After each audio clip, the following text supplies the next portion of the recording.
날마다 살아나는 큐티 김양재 목사입니다. 오늘 큐티인 말씀은 레위기 4장 22절에서 35절까지입니다. 하나님 아버지 온전한 속죄의 제사를 드림으로 죄를 사함받을 수 있도록 말씀해 주시옵소서. 듣겠습니다. 제사함을 받으려면 첫째 즉시 회개해야 합니다. 오늘 22절에서 24절까지 만일 족장이 그의 하나님 여호와의 계명 중 하나라도 부지 중에 범하여 허물이 있었는데 그가 범한 죄를 누가 그에게 깨우쳐주면 그는 흠없는 순념소를 예물로 가져다가 그 순념소의 머리 안수하고 여호와 앞 번제물을 잡는 곳에서 잡을지니 이는 속죄제라고 하세요. 어제 본문이 제사장과 회중의 속죄제 규례에 관한 내용이었다면 오늘 본문은 족장과 평민의 속죄제 규례를 다루고 있습니다. 어제 본문과의 차이점은 제물이 다르고 희생제물에 피를 바르는 곳이 다르다는 것입니다. 공통점은 여호와의 계명 중 하나라도 부지 중에 범하였다가 그 죄를 깨닫게 되면 흠없는 제물로 속죄제를 드려야 한다는 것입니다. 다시 말해 죄는 깨닫는 즉시 회개해야 한다는 거예요. 말씀과 공동체의 권면으로 죄가 드러났음에도 인정하지 않고 변명만 늘어놓거나 자꾸 숨겨서는 안 됩니다. 당장 부끄럽고 고통스럽다는 이유로 죄를 감춘다고 해서 그 죄가 사라지는 것이 아니지요. 후에 죄가 드러나면 더 큰 부끄러움과 더 큰 고통을 당하게 될 뿐입니다. 그래서 가장 어리석은 사람은 죄를 짓고 그것을 감추려는 자입니다. 내가 오늘 말씀을 듣고 죄를 깨달았다면 그 즉시 하나님 앞에 솔직히 고백하고 회개로 나아가야 합니다. 그것만이 죄의 고통에서 해방되고 더 큰 죄악의 유혹으로부터 자유로울 수 있는 비결입니다. 적용 질문입니다. 여러분은 죄를 깨달으면 어떻게 하세요? 즉시 회개합니까? 죄를 인정하지 않고 변명하며 숨기기에 급급합니까? 오늘 내가 즉시 회개해야 할 죄는 무엇입니까? 죄사함을 받으려면 둘째, 자신을 쳐서 복종시켜야 합니다. 27절부터 35절은 평민이 하나님의 계명을 어겼을 때 속죄제를 드리는 방법입니다. 그런데 앞서 제사장 및 족장의 속죄제 규례와 비교했을 때 두 가지 차이점을 발견할 수 있어요. 평민의 속죄제는 제사 절차가 더 단순하고 속죄제물로 등급이 낮은 암염소나 어린 암양을 드렸습니다.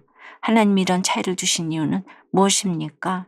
죄의 경중 때문이 아니었지요. 그 죄가 미치는 영향력과 책임의 경중 때문이었습니다. 하나님은 지도자의 영향력이 큰 만큼 그에 따른 책임도 크게 물으세요.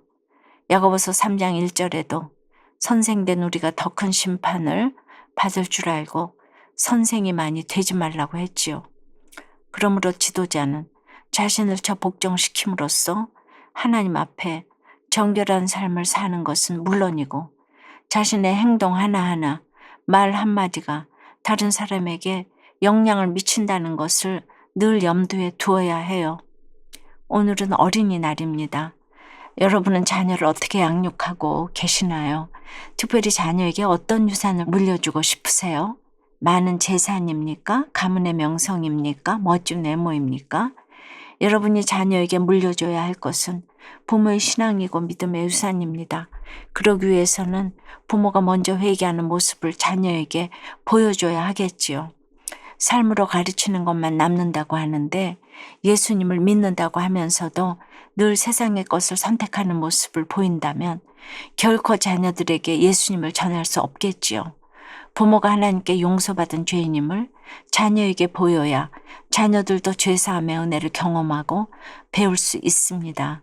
무엇보다 자녀는 나의 소유가 아니라 주님이 내게 맡기신 하나님의 소유임을 늘 기억하셔야 해요. 어린이날을 맞이하여 자녀에게 믿음의 유산을 물려주기 위해 어떤 적용을 해야 할지 한번 묵상해 보시기를 바랍니다. 적용해 보세요. 여러분의 영적 육적 자녀에게 믿음의 유산을 물려주고자 어떤 회개의 본을 보이시겠습니까?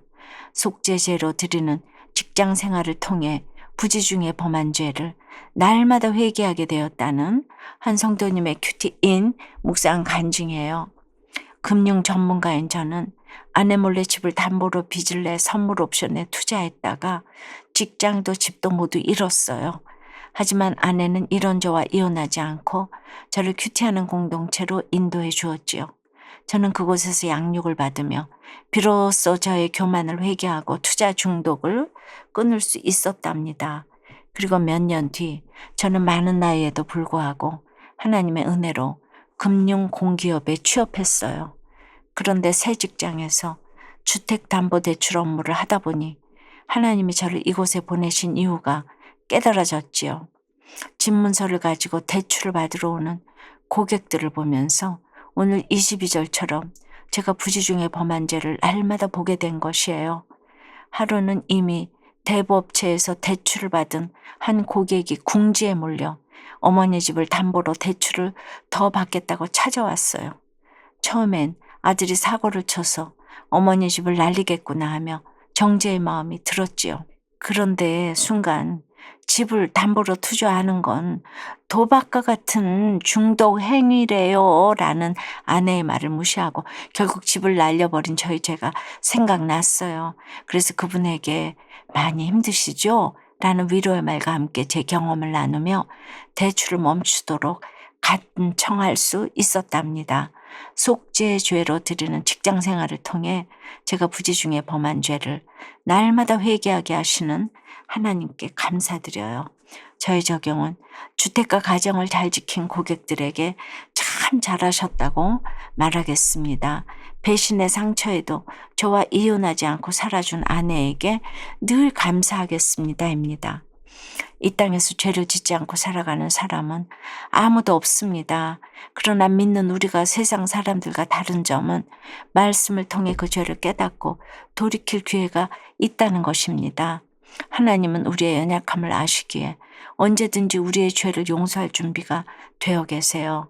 우리는 그저 예수의 보혈의 공로를 의지하여 하나님께 나아가기만 하면 됩니다. 그럴 때 죄로 인한 모든 죄책감과 고통에서 해방될 수 있습니다.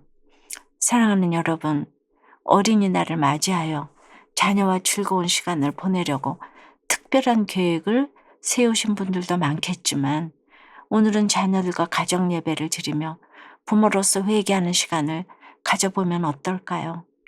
회개의 고백이 있는 가정 예배를 통해 영육간의 풍성한 어린이날 보내시길 주님의 이름으로 축원합니다. 기도드립니다. 하나님 아버지, 말씀과 공동체를 통해 날마다 우리의 죄를 깨닫게 해주시니 감사합니다.